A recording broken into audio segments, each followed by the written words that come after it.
नमस्कार और जय हिंद साथियों। मैं ध्रुव जानी आप सबका स्वागत करता हूं आज के इस एकमात्र संशोधित संपादकीय विश्लेषण के सत्र में जो ग्रोथफंड यूपीएससी द्वारा प्रायोजित है।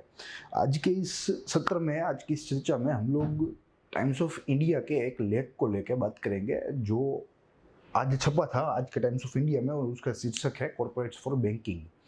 दरअसल यह लेख ने जो आधार लिया है वो है इंटरनल वर्किंग ग्रुप की जो रिपोर्ट 2020 में उन्होंने आरबीआई को सुपुर्द की थी, उसका आधार लेकर यह लेख में हमें कई सारी चीज़ों को बताया गया है। वैसे तो हमने ये इंटरनल वर्किंग ग्रुप का जो रिपोर्ट है, उसका जो अहवाल है, उसको पढ़ा था, क्योंकि इसमें कई सारे विवादास्पद अनुशंसाएं थी, इसमें कई सारे विवादास्पद आप कह सकते हैं रिकमेंडेशंस थे, कंट्रोवर्शियल रिकमेंडेशंस, जो हमने देखा था कि कॉरपोरेट क्षेत्र के लिए बैंकिंग सेक्टर अब खोल दिया गया है। कॉरपोरेट जो जूथ होगा, जो ग्रुप होगा, वो अब बैंकिंग सेक्टर में जो है वो जंप कर सकता है और यहाँ भी अपना बिजनेस खोल सकता है। तो इससे काफ़ी विरोध भी हुआ था, वो हमने देखा था। मगर वास्तविकता में इंटरनल वर्किंग ग्रुप ने कई सारी अनुशंसाएं दी है, कई सारी दी है, मगर इसमें से यही एक अनुशंसा के कारण अन्य जो उसकी अच्छी सलाहें थी वो सलाहें दब गई है। हमने मात्र और मात्र वही देखा कि यह कॉरपोरेट को छूट देने की बात है, कॉरपोरेट को बैंकिंग सेक्टर में लाने की बात है। मगर जैसे मैंने आपको बताया कि उससे जो अच्छी सलाह थी, अच्छी जो अनुशंसाएं थी, good recommendations were suppressed by this controversial one. ठीक है, तो देखेंगे इस पूरे लेख में। यह लेख संयुक्त रूप से लिखा गया है अरविंद पनगड़िया, जो हमारे पूर्व नीति आयोग के सभ्य थे और साथ ही में वर्तमान कोलंबिया यूनिवर्सिटी में प्राध्यापक का काम करते हैं, बहुत ही अच्छे अर्थशास्त्री है। साथ ही में राजीव मंत्री नामक एक संयुक्त लेखक है जो कि नवम कैपिटल के फाउंडर है। तो इन दोनों के द्वारा अच्छा लेख लिखा गया है। मैं ये नहीं कहूँगा कि बहुत ही अच्छा संशोधन है, बहुत ही उत्तम कोटि का है, मगर ठीक ठीक संशोधन है जिससे हमें कई सारी बातों को जानने का मौका मिला। तो देखेंगे। साथ ही में अगर आप कवर देखें तो देखिए यहाँ स्टेटस को की बात है। ठीक है, स्टेटस को यानी कि पूर्व स्थिति। किसकी पूर्व स्थिति? क्रेडिट की। बहुत ही अच्छा कार्टून बनाया हुआ है। यहाँ देखिए, यहाँ क्रेडिट है और नीचे स्टेटस को लिखा हुआ है, और यहाँ IWG है, IWG की रिपोर्ट। कि IWG ने अपने रिपोर्ट में मात्र और मात्र एक ही बात बोली कि भाई आप लोग कॉर्पोरेट्स के लिए बैंकिंग सेक्टर को खोल दो, क्योंकि आज बैंकिंग सेक्टर की जो हालत है वो नाजुक है। बैंक को बूस्ट की ज़रूरत है, फाइनेंशियल बूस्ट की ज़रूरत है, कैपिटल की ज़रूरत है। ठीक है, तो इन सारी चीज़ों को ध्यान में रखते हुए इंटरनल वर्किंग ग्रुप ने ये सिफारिशें दी थी, मगर इससे काफ़ी कंट्रोवर्सी हो गई, और ये कंट्रोवर्सी हमें यहाँ भी देखने को मिलती है। देखिए कैसे जो है सब लोग इसका विरोध कर रहे हैं और इसके ऊपर जो है फलों का जो है पेल्टिंग हो रहा है। ठीक है, जैसे कश्मीर में स्टोन पेल्टिंग होता है, वैसे यहाँ फ्रूट पेल्टिंग यहाँ इन लोगों के ऊपर किया जा रहा है। तो देखेंगे, और जो अनुशंसा है जो अच्छी थी और दब गई इस विवादास्पद अनुशंसाओं के तले, उसको यहाँ हम लोग देखने का प्रयास करेंगे। शुरू करेंगे लेख की तस्वीर से। देखिए, ये लंबा चौड़ा लेख है जो कि जैसे मैंने आपको बताया संयुक्त रूप से लिखा गया है। दोनों ही लेखकों के द्वारा अरविंद पनगड़िया है और राजीव मंत्री है। ठीक है, इन दोनों के द्वारा कई सारी बातों को यहाँ हमारे सामने रखा गया है, जिसको हम लोग बहुत ही सरलता से समझने का प्रयास आगे हमारी चर्चा में करने वाले हैं। देखिए, दो बिंदु में हम लोग आज बात करेंगे। प्रथम बिंदु रहेगा लेख के निष्कर्ष का, और उसके बाद लेख की महत्वपूर्ण बातों को हम लोग देखने का प्रयास करेंगे, मगर बहुत ही सरलता से। जैसे यहाँ लेख में दिया हुआ है, बहुत ही एक जो है कि डिस्क्रिप्टिव लगता है यह लेख को देख के, मगर हम लोग इसे पॉइंट वाइज समझने का प्रयास करेंगे। और मुख्य रूप से हमें यही समझना है कि कौन कौन सी अच्छी अनुशंसाएं थी, ठीक है, जो इस विवादास्पद अनुशंसा के नीचे दब गई है, उसको हम लोग आज देखने का प्रयास करेंगे। टोटल अगर इस इंटरनल वर्किंग ग्रुप की बात करें, जो गठित हुआ था जून 2020 में, जिसने अपनी रिपोर्ट दी नवंबर 2020 में। ठीक है, तो कुल इस रिपोर्ट में लगभग 12 या 13 बिंदु है, और इस 12 और 13 बिंदु में एक बिंदु है कॉर्पोरेट्स फॉर बैंकिंग। ठीक है, तो वही एक बिंदु ने अन्य 11 या 12 बिंदुओं को बहुत ही जो है ब्लर कर दिया है। उसको हम लोग आज यहाँ देखने का प्रयास करेंगे, और सभी नहीं देखने वाले हैं।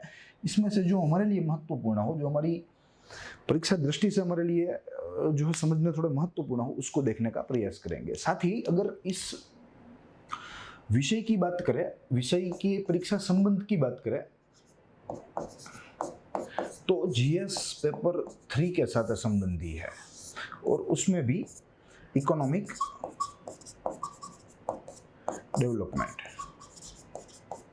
फर्दर हम लोग इसे भी क्लासिफाई करें तो इकोनॉमिक डेवलपमेंट में भी चैलेंजेस ऑफ बैंकिंग सेक्टर के साथ हम लोग इसे लिंक कर सकते हैं। चैलेंजेस ऑफ बैंकिंग सेक्टर, क्योंकि समझिए यह जो अनुशंसाएं थी कि कॉर्पोरेट सेक्टर्स को यहाँ बैंकिंग सेक्टर में उन लोगों को जो है एंट्री उन लोगों की परमिट करनी चाहिए, तो ये ऐसा ही नहीं हुआ ही है। ये जो अनुशंसा है वो ऐसा ही नहीं आई। ठीक है, आज बैंक की परिस्थिति या बैंकिंग सेक्टर की, पूरे सेक्टर की परिस्थिति मृतप्रायी है भारत में, और वैसे ऊपर से ये पेंडेमिक है। ठीक है, तो इन सारे मुद्दों को ध्यान में रखते हुए आज के इस वर्तमान समय में बैंकों की परिस्थिति को अच्छा बनाने के लिए यह अनुशंसा इस रिपोर्ट के द्वारा हमें यहाँ दी गई थी, मगर उसका काफ़ी विरोध हुआ। वैसे यहाँ विरोध करने वाले और उसके समर्थन करने वालों ने अपने राजनीतिक हितों को भी संतुष्ट किया है। ये चर्चा जो थी वो राष्ट्रीय हित में कम थी, राजकीय हित में ज़्यादा थी। ठीक है, तो ये तो अलग बात है, ये हमें यहाँ डिस्कस नहीं करनी है, मगर यहाँ में जो डिस्कस करना है वो कोर इश्यूज है, कोर रिकमेंडेशंस है, जो कि इस इंटरनल वर्किंग ग्रुप ने आरबीआई को दी थी और आम जनता तक या विद्यार्थियों तक ये पहुंच नहीं पाई, क्योंकि एक मात्र अनुशंसा ऐसी थी इस 12-13 बिंदु में से जिसकी वजह से बहुत ही भारी मात्रा में विरोध हो गया था। ठीक है, तो दो मुद्दों पर हम लोग देखने का प्रयास करेंगे। अब लेक्चर के निष्कर्ष से शुरू करते हैं। देखिए, जैसे मैंने आपको बताया कि जून 2020 में इस इंटरनल वर्किंग ग्रुप का गठन हो गया था, जिसकी अध्यक्षता कर रहे थे PK. Mohanty. PK. Mohanty RBI के अफसर है और डिप्टी गवर्नर है। ठीक है, तो उनको इसका अध्यक्ष बनाया गया था। साथ ही में इनको बोला गया था कि भाई आप लोग इस मुद्दे पर देखें कि क्या बैंकिंग सेक्टर में जो मालिकी है वो मालिकी को कैसे एक्सप्लोर किया जाए, मालिकी को कैसे विस्तारा जाए। बैंकिंग क्षेत्र में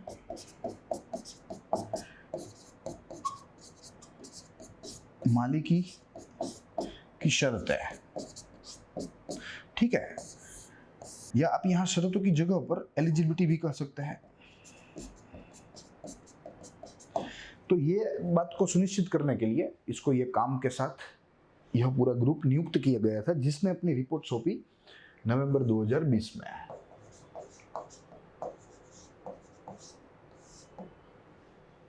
और जैसे हमने बात की, ये 12-13 बिंदुओं का दस्तावेज था जिसमें कई सारे अनुशंसाएं दी गई थी। कई सारी अनुशंसाएं थी, कुछ अच्छी थी, कुछ बुरी थी। बुरी का तो हमें मालूम ही है कि एक ही बुरी थी, या आप कह सकते हैं विवादास्पद थी। बुरी कहना वो एक अभी जो है उतावला जजमेंट होगा, मगर विवादास्पद हम लोग कह सकते हैं। अच्छी है या बुरी है ये तो समय ही बताएगा। और अगर मैं मेरा निजी मत आपको दूं तो in a long run this particular policy will benefit. ठीक है, मगर लॉन्ग रन की बात कर रहा हूँ, लॉन्ग टर्म की बात कर रहा हूँ। इनिशियली इन द मिड और शॉर्ट टर्म ये थोड़ी विवादपूर्ण हो सकती है, ये थोड़ी हार्मफुल भी हो सकती है, मगर in the long run it will be beneficial. साथ ही में इस ग्रुप को corporate structure of Indian private bank भी देखना था। इंडियन प्राइवेट बैंक भी देखना था। ठीक है, तो ये कुल मिला के ये दो जिम्मेदारी इस ग्रुप को मिली थी। देखेंगे आगे लेख की महत्वपूर्ण बातों में। देखिए, सबसे प्रथम तो लेखक ने यह चिंता जताई है कि क्रेडिट टू जीडीपी रेशियो जो होना चाहिए वो भारत का बहुत ही कम है। ठीक है, और वर्तमान समय में आरबीआई के नए नए अहवाल, नए नए आंकड़ों के अनुसार भारत का क्रेडिट टू जीडीपी रेशियो है 50.1%, जो बहुत ही कम है, बहुत ही कम है। यहाँ लेखक ने हमें एक तुलना भी दी है जिसमें कई सारे अलग अलग कंट्री, अलग अलग राष्ट्रों के यह क्रेडिट टू जीडीपी रेशियो यहाँ दिए गए हैं और एक तुलना भी बताई गई है जिसमें चाइना है, साउथ कोरिया है, थाईलैंड है, चिली है, साउथ अफ्रीका है और साथ ही में ब्राजील है। अगर चाइना की बात करें तो 158% है जो भारत का 50.01% है। साथ ही में साउथ कोरिया की बात करें तो उसका फिगर है 141%, थाईलैंड 112%, चिली इट इज 81%। साथ ही में अगर साउथ अफ्रीका की बात करें तो इट इज 68% और ब्राजील आखिरी में 61%। ठीक है, तो यहाँ जो सब एग्जांपल्स दिए हुए ये सबके credit to GDP ratio Bharat से कई ज्यादा अच्छे हैं। यहाँ आखिरी क्रम वाला भी भारत से 10% ऊंचा है। ठीक है, तो ये परिस्थिति है भारत की। तो इसमें सुधार के लिए जो इंटरनल वर्किंग ग्रुप ने जो अनुशंसाएं दी है वो बहुत ही अच्छी है, अच्छी सलाह या कह सकते हैं सिफारिश या कुछ भी कह सकते हैं। ठीक है, तो लेखकों ने यहाँ हमें इस बात पर गौर करने के लिए कहा है, इस बात पर गौर करवाने का प्रयास किया है। देखिए, अब आगे अगर महत्वपूर्ण अनुशंसाओं की सिफारिशों की बात की जाए इस इंटरनल वर्किंग ग्रुप के द्वारा, तो ये भी यहाँ एक महत्व का मुद्दा है जिसको हमें समझना है। 4-5 विभागों में हम लोग इसको वर्गीकृत करके इसको समझने का प्रयास करेंगे, जिसमें से सर्वप्रथम रहेगा प्रमोटर्स कैप।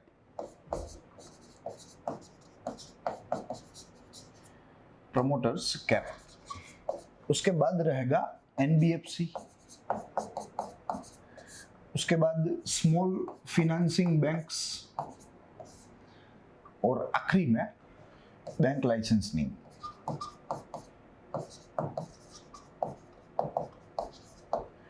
ठीक है, तो ये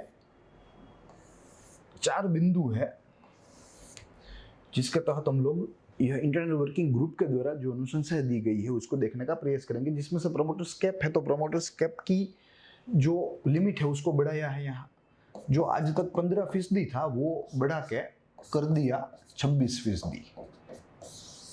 तो ये एक अपना अपना अच्छी बात है। ठीक है, और जो क्रेडिट रिलेटेड इश्यूज है हमारे भारत में, भारत के बैंकिंग सेक्टर्स में, उसको भी एड्रेस करने के लिए सक्षम है। साथ ही में यहाँ एनबीएफसी की बात करें तो यहाँ बताया गया है कि जो बहुत ही अच्छी परफॉर्मेंस करने वाली एनबीएफसी होती है और जिनके एसेट्स 50,000 करोड़ से अधिक बन गए, 1000 करोड़ प्लस एसेट्स, वे बैंकिंग लाइसेंस के लिए या बैंकिंग सर्विस के लिए एलिजिबल माने जाएंगे और बैंकिंग लाइसेंस लेने के लिए एप्लीकेशन कर पाएंगे। The NBFCs which are doing well, which are performing well, and their net worth या net asset value is exceeding 50,000 crore, then they can aspire for banking activity या banking service। ठीक है, तो ये बात रही NBFCs की। साथ ही में अगर स्मॉल फाइनेंशियल बैंकिंग्स की बात करें तो जो पेमेंट बैंक के लिए, पेमेंट बैंक जो लिमिट 5 इयर्स की थी कि आपको एज ए पेमेंट बैंक पहले 5 इयर्स काम करना है, फिर उसके बाद आप लोग अप्लाई कर पाएंगे फॉर स्मॉल फाइनेंशियल बैंकिंग। ठीक है, तो ये लिमिट को घटा दिया गया है और कर दिया है मात्र 3 वर्ष। तो जो आज पेटीएम जैसी, एयरटेल जैसी जो कंपनियां हैं जो कि payment as a payment bank work करती है, तो after 3 years of operation as a payment bank they can apply to become small financial banks। ठीक है, तो ये भी अपना आप में एक अच्छी बात है। साथ ही में जो यहाँ कैपिटल लेवल था फॉर यूनिवर्सल बैंकिंग वो बढ़ा दिया है, डबल कर दिया है और कर दिया है 1000 करोड़, 1000 करोड़। और वहीं जो स्मॉल फाइनेंशियल बैंक्स थी उनकी जो कैपिटल लिमिट है, इनिशियल कैपिटल लिमिट है, वो भी बढ़ाकर कर दी है 300 करोड़। पहले ये 200 करोड़ ही थी मगर इसको बढ़ाया गया है, और पहले ये जो 1000 करोड़ था वो था 500 करोड़। तो इसको भी डबल किया है और यहाँ भी हमें बढ़ावा देखने को मिलता है। तो ये अच्छी अनुशंसा है, जो कि वही इंटरनल वर्किंग ग्रुप के द्वारा आरबीआई के 2020 में ये अनुशंसाएं दी गई थी। यही ग्रुप ने वो अनुशंसा भी दी थी कि बैंकिंग फॉर कॉर्पोरेट्स। हालांकि यहाँ हम लोग उस अनुशंसा के ऊपर बात नहीं करेंगे क्योंकि नेगेटिव भी है और हमने एक बार ऑलरेडी बात कर रखी है उसके ऊपर। तो यहाँ हम लोग इसके मात्र और मात्र सिर्फ पॉजिटिव जो पहलू है इस रिपोर्ट के, इंटरनल वर्किंग ग्रुप के, आरबीआई के, उनके ऊपर ही गौर करने का प्रयास करेंगे, उनको ही देखने का प्रयास करेंगे, जिसके तहत हम लोग यह अच्छी सकारात्मक अनुशंसाओं को 4 वर्गों में देख सकते हैं। ठीक है, और ये सारी अनुशंसाएं अंततः बैंकिंग सेक्टर को अच्छा बनाने के लिए, भारत का जो ग्रोथ है उसको बढ़ाने के लिए ये बातें की गई है। क्योंकि हमें मालूम है कि जो कैपिटल होता है वो एक क्रिटिकल इनपुट होता है पूरी प्रोडक्शन की प्रक्रिया में। ठीक है, जैसे रॉ मटेरियल महत्वपूर्ण होता है, जैसे लेबर महत्वपूर्ण होता है, जैसे एंटरप्रेन्योरशिप महत्वपूर्ण होती है, वैसे कैपिटल एक क्रिटिकल चीज होता है जो प्रोडक्शन कार्य को अच्छा बना सके, उसको बढ़ा सके। और अगर भारत की बात करें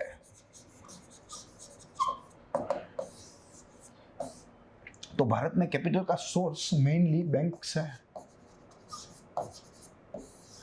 और बैंक्स में भी मेनली जो प्राइवेट बैंक्स और साथ ही में पब्लिक सेक्टर बैंक्स, ये दोनों के द्वारा क्रेडिट का काम होता है। और इस क्रेडिट से एंटरप्रेन्योर्स उस क्रेडिट का उपयोग करके एज ए कैपिटल वे लोग प्रोडक्शन का कार्य करते हैं। तो अल्टीमेटली जीडीपी में बूस्ट आता है, एम्प्लॉयमेंट जनरेट होती है, जो गरीबी है उसका उन्मूलन होता है, तो एक वर्चुअस साइकिल का निर्माण होता है। तो ये अच्छी बात है, मगर काफ़ी वर्षों से, या आप समझ लीजिए 1 या 2 दशकों से, पीएसबी में एनपीएस की समस्या बढ़ती जा रही है, जिसे हम नॉन परफॉर्मिंग एसेट के नाम पर पहचानते हैं।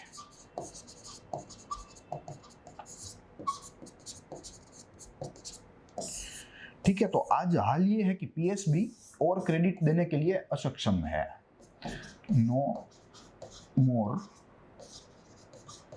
Credit potential.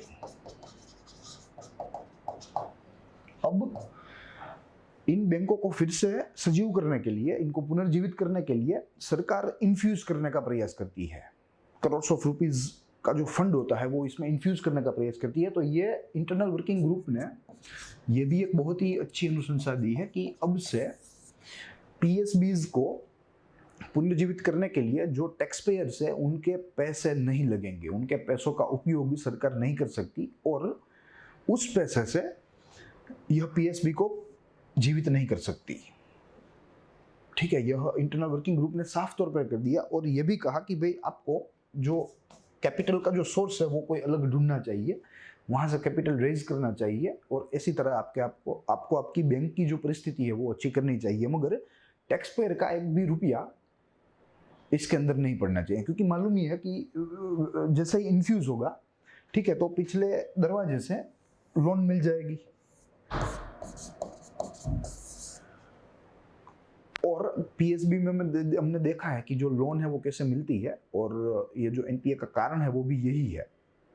मैनेजर के साथ जो है जो डिपॉजिटर होता है या बैंक का कस्टमर होता है, उनकी जो साठगांठ पूर्ण रूप से इसके लिए जवाबदार मानी जाती है। ठीक है, तो ये हमें मालूम है, और इसीलिए इस इंटरनल वर्किंग ग्रुप ने ये बहुत ही अच्छी सिफारिश आरबीआई को दी है कि भाई फर्दर रिस्ट्रक्चरिंग के लिए पब्लिक सेक्टर बैंक्स के you should not invest a single rupee of taxpayer। ठीक है, तो ये अपना अच्छी बात है, उन लोगों को कहीं और से अपना फंड रेज करना होगा। ठीक है, तो इतनी सारी अच्छी बातें हैं इस अहवाल की, मगर मात्र और मात्र एक ही विवादास्पद प्रावधान के कारण यह सारी जो अच्छी बातें थी वो बैकसाइड हो गई, और हमें जो न्यूट्रल जो एक इवोल्यूशन मिलना चाहिए इस रिपोर्ट के अहवाल का वो हमें आज नहीं मिल पाया। मगर we need to thanks to Arvind Panagariya and Rajeev Mantri for this very beautiful article, क्योंकि इस आर्टिकल से हमने समझा कि भाई सारी जो अनुशंसाएं थी वो गलत नहीं थी, 1 या 2 अनुशंसाएं विवादपूर्ण थी, मगर गलत या सही कहना वो अभी उसका समय नहीं है। मगर अन्य जो अनुशंसाएं थी वो आगे चलकर भारत के बैंकिंग सेक्टर को बहुत ही अच्छा, बहुत ही स्वस्थ बना सकती है। तो I hope you enjoyed the lecture. हम लोग मिलेंगे अगले दिन अगले संपादन के साथ। तब तक के लिए देखते रहिए ग्रोथ मोड यूपीएससी।